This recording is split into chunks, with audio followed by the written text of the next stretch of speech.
दोस्तों, जम्मू कश्मीर से आर्टिकल 370 को हटाए जाने के खिलाफ याचिकाओं पर 2 अगस्त से सुनवाई शुरू हो चुकी है। इन याचिकाओं की तरफ से सीनियर लॉयर कपिल सिब्बल जिरहा कर रहे हैं। 2 दिन चली इस सुनवाई में सीजेआई डीवाई चंद्रचूड़ ने अब तक कौन कौन से सवाल किए हैं, ये जानना बेहद अहम है। वहीं गुरुवार की सुनवाई में सीजेआई चंद्रचूड़ ने 2 ऐसे सवाल किए हैं जिस पर इस केस की नींव टिकी हुई है। क्या है वो दोनों सवाल, चलिए जानते हैं। कश्मीर में अनुच्छेद 370 को निरस्त किए जाने के फैसले के खिलाफ कई याचिकाकर्ताओं ने सुप्रीम कोर्ट में चुनौती दी है। इस पर सीजेआई डीवाई चंद्रचूड़ की अगुवाई में 5 जजों की संविधान पीठ ने पिछले 2 दिनों से याचिकाकर्ताओं के वकील कपिल सिब्बल की दलीलें सुन रही है। वरिष्ठ वकील और पूर्व केंद्रीय मंत्री ने अपनी दलील में कहा कि यह फैसला संविधान की मूल भावना के खिलाफ है। उन्होंने ये भी कहा है कि केंद्र सरकार के पास इस राज्य को 2 टुकड़ों में बांटने का अधिकार नहीं है। दूसरी ओर चीफ जस्टिस और संविधान पीठ ने भी सिब्बल की दलीलों पर कई सवाल लागे हैं। केंद्र सरकार की ओर से सॉलिसिटर जनरल पक्ष रखेंगे। जाने अब आगे अब तक सुनवाई में क्या क्या खास बातें हुई, ये भी आपको बताते हैं।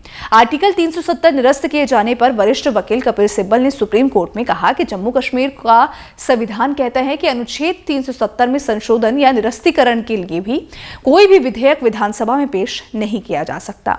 उन्होंने ये भी कहा है कि भारत में विलय के लिए जम्मू कश्मीर के राजा हरि सिंह ने हस्ताक्षर किया था। उस वक्त अनुच्छेद 370 की व्यवस्था की गई थी। अब इसे निरस्त करने के लिए कोई कदम उठाना गैर संवैधानिक है। कपिल सिब्बल के इस तर्क पर चीफ जस्टिस ने पूछा कि अगर आपके तर्क को मान लिया जाए तो फिर संवैधानिक मशीनरी को स्थापित कैसे किया जाए। चीफ जस्टिस ने कहा कि चूंकि कोई संविधान सभा नहीं है, इसीलिए आप अनुच्छेद 370 को निरस्त करने या संशोधित करने के प्रस्ताव पर विचार विमर्श नहीं कर सकते।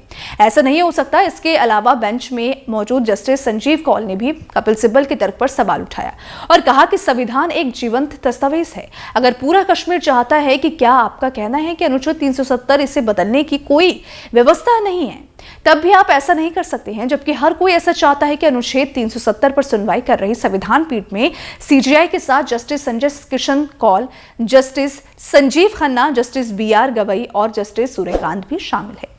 संविधान पीठ ने अनुच्छेद 370 को हटाने से संबंधित सभी याचिकाओं पर कहा कि कोर्ट में सुनवाई 2 ही मुद्दों पर की जाएगी। सर्वोच्च अदालत ने अनुच्छेद 370 ने जम्मू कश्मीर के संविधान सभा की समाप्ति के साथ स्थायी दर्जा प्राप्त कर लिया।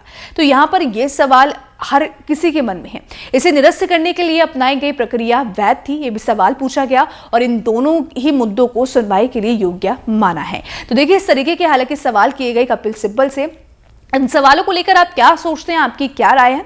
आप अपनी राय हमें कमेंट सेक्शन में जरूर बताइएगा। वीडियो पसंद आए तो वीडियो को लाइक शेयर करना बिल्कुल भी मत भूलिएगा। धन्यवाद।